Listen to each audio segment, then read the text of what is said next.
guys, it's Nicole. Today I wanted to give you some tips on how to relieve bloating and indigestion and other digestive problems.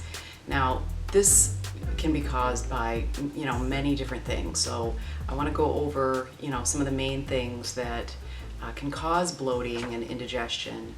So let's get started. So the first tip I want to give you is don't ever drink with your meal. And it doesn't matter what you're drinking, water, pop, you shouldn't drink pop anyway. But no liquids with your meal. Drinking with your meal dilutes the hydrochloric acid in your stomach, which helps break down your food. Your stomach acidity has to be at a certain level, and if you drink too much water or other liquids while you're eating, this dilutes all of the food in your stomach and doesn't allow the liver to release enough bile, and your pancreas won't release the digestive enzymes that your body needs in order to digest your food. So by the time all that food gets into your intestines, this can end up causing bloating, indigestion, and other, digestive symptoms like reflux or heartburn or, a plethora of other problems. If your stomach acid isn't strong enough, the esophageal sphincter won't close properly, and then this lets acid up into the esophagus, and then this causes heartburn or reflux. Acid reflux, heartburn, GERD, these aren't caused by too much acid, and then when you actually take antacids, this actually makes the problem worse because then your body creates too much acid and then it comes back up. So your stomach needs to be in an acidic environment in order to digest your food properly. And a lot of people drink alkaline water, which I talked about in a different video, which is really bad for you actually because it alkalizes your stomach, and you don't want an alkaline stomach because your food won't get digested. You need acid. You need an acidic environment in your stomach, in your digestive system, in order to digest your food properly. So this brings us to tip number 2, and that would be take about 1 to 2 tablespoons of apple cider vinegar in water before each meal. Start with a teaspoon because, apple cider vinegar is actually pretty strong. So if you can work your way up to about a tablespoon before each meal, this should help.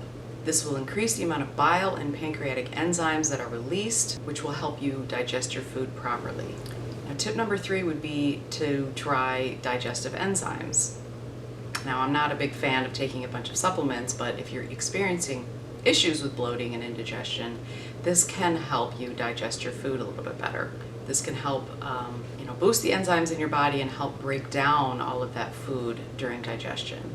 Now, if after a couple of months of trying the apple cider vinegar or the enzymes and your symptoms aren't getting any better, then your problem is probably not with the liver, gallbladder, or stomach or pancreas. But in actuality, it may be something in your small intestines. You're probably dealing with leaky gut syndrome, and we're going to discuss that right now. The lining of your gut, your small intestines, is only about 1 cell thick.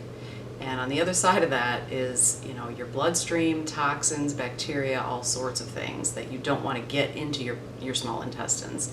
So if you have leaky gut, that lining is getting damaged and it's letting in all of those toxins and bacteria, and you don't want that, obviously, because then you're going to have major issues with digestion and you're going to have lots of very unwanted symptoms, such as bloating, nausea, indigestion, maybe even diarrhea, constipation, and just upset stomach.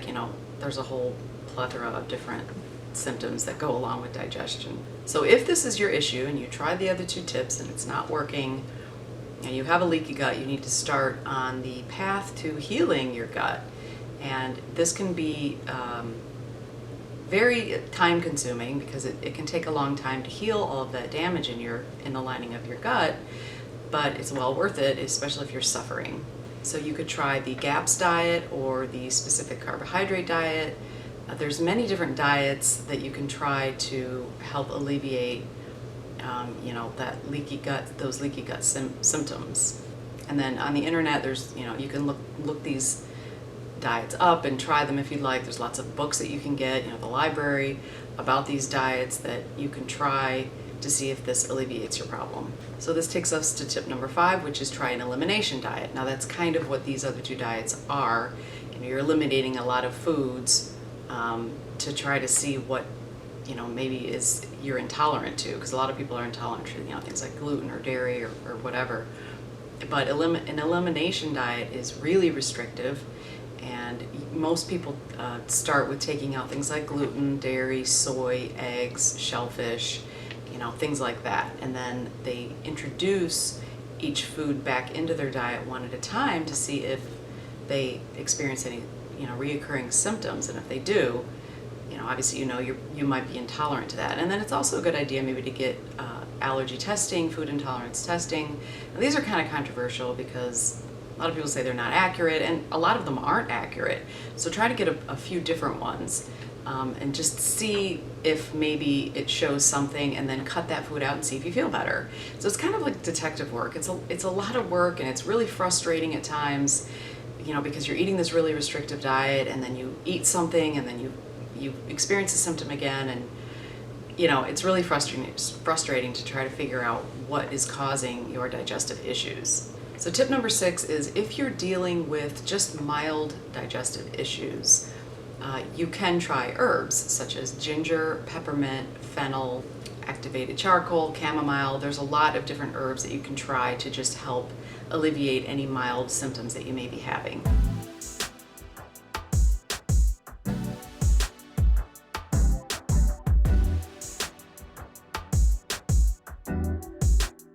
If those don't work, you may need to try something more extreme, such as the elimination diet, and see if maybe you have some food intolerances.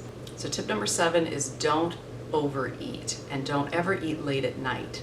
Overeating, obviously, we all know, causes symptoms. It's not good for your body to overload itself on food. Your body it has to work really hard to digest all that food. It makes you really tired and bloated, sometimes nauseous. So don't ever overeat. I know it's hard, of course, during holidays and that sort of thing, but it's important to, be disciplined and don't overeat. And like I said, don't eat late at night. At least 2 to 3 hours before you go to bed, you should stop eating. If you're really, really hungry, maybe you could have like an apple or some sort of fruit, because that doesn't take very long to digest. But during the nighttime, while you're sleeping, your body is regenerating, it's healing, it's doing all sorts of other jobs. It does not need to be digesting food, because then that takes away from the healing. Your body is, dealing with, whatever issues that it wants to heal. And if you've got food in there, it says, I can't heal this right now, I have to go digest this food. So then you're never healing. And that's where people really run into more serious symptoms and then diseases. I usually don't eat past 5:30, maybe 6 o'clock, so that I'm not eating again until the next morning. Maybe 9:30, 10 o'clock in the morning is when I usually have breakfast. So I practice intermittent fasting, and then during that whole fasting time is a wonderful time where your body can actually heal itself. So if you're always eating, it never has a chance to heal and regenerate. Tip number 8 is certain medications can actually cause digestive issues. I don't take any medication at all, and I haven't taken any in decades, especially prescription medication, and I wouldn't take anything unless I was dying. People take too much medication, and it's really wreaking havoc on their internal organs, and it takes a long time for that damage to show up, but when it does, it can be pretty serious. I think that doctors overprescribe medication, especially things like antibiotics, and antibiotics destroys your digestive system. It destroys all the good bacteria, and it sets you up for all sorts of things like leaky gut. Things like high cholesterol, high blood pressure, all of these things can probably be alleviated with diet and lifestyle. Sometimes, you need medication, of course. I believe wholeheartedly that diet and lifestyle can fix almost any kind of issue like that. Not everything, of course. I'm not anti, medicine, but it has saved lives. But things like antibiotics, a lot of times are overprescribed by doctors that just want to make, their patient happy because the patient wants to leave with something. I've actually heard people say, I went to the doctor for whatever, a flu, and I'm not leaving empty-handed. I want the doctor to give me something. Well, an antibiotic doesn't do anything with a virus. You have to have an actual bacterial infection in order to get an antibiotic, and sometimes you can take natural remedies. You don't always need an antibiotic. Antibiotics destroy your digestive system, and this is what really causes leaky gut is, poor diet, stress, antibiotics, all these things can really lead to digestive upsets. Tip number 9 is even if you're not on an antibiotic, you do need probiotics in your body. I don't necessarily rely on the pills because they're expensive and you only get a few strains of bacteria, whereas if you eat fermented foods, you have a lot of different strains, especially if you eat a really varied diet of fermented foods like kimchi, kombucha, sauerkraut, kefir, yogurt, all those types of cultured foods that have billions and billions of bacteria and many, many different strains of bacteria. This alone can actually help to alleviate bloating, indigestion, and leaky gut symptoms. But usually this isn't the only thing you need to do to fix your leaky gut. There's a lot more involved, and I'll probably do another video just on leaky gut. Tip number 10, this is just for mild cases of bloating and indigestion. This isn't for major issues like leaky gut. It's just abdominal massage. So we want to go up the ascending colon here, and then to the left is the transverse colon, and then down on the left side is the descending colon. And what we want to do is just go in a clockwise circle very gently. You could use oil here if you want to help the hands glide easily on the skin. But this just helps the body, move peristalsis, which is the muscles in the intestines that just kind of naturally move your stools through your colon. This is the direction that your food moves through your body. So it goes up, over, and then back down on the left, and then out, the back part. So abdominal massage, when you're feeling kind of like an upset stomach, can actually really help alleviate, issues with your gut.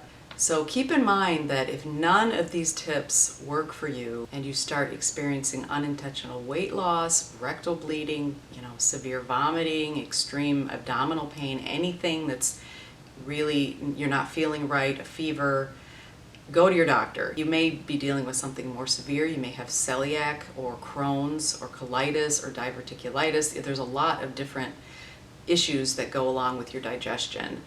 And I would suggest seeing a gastroenterologist because they are specialists in the digestive system.